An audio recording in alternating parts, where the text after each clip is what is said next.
একটপিকে দু রকম ট্রিটমেন্ট হয়, একটা হচ্ছে মেডিকেল ট্রিটমেন্ট আর একটা হচ্ছে সার্জিক্যাল ট্রিটমেন্ট। মেডিকেল ট্রিটমেন্ট মানে হচ্ছে অনেক সময় দেখা যায় যে একটপিকে যদি প্রেগনেন্সিটা তখনও ফাটেনি তো কিছু ওষুধ দিয়ে চেষ্টা করা যেতে পারে।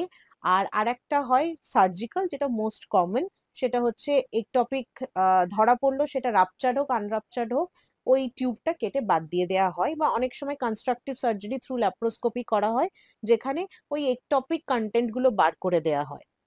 এবার এটা নিয়ে কথা বলা কেন দরকার? কারণ হচ্ছে এটা কিন্তু লাইফ থ্রেটেনিং কন্ডিশন।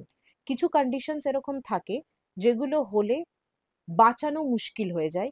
একটপিক যদি রাপচার করে, তাহলে যদি ঠিক টাইমে ডায়াগনোসিস না হয়, ঠিক টাইমে ট্রিটমেন্ট না হয়, তাহলে কিন্তু বাঁচানো মুশকিল হয়ে যেতে পারে।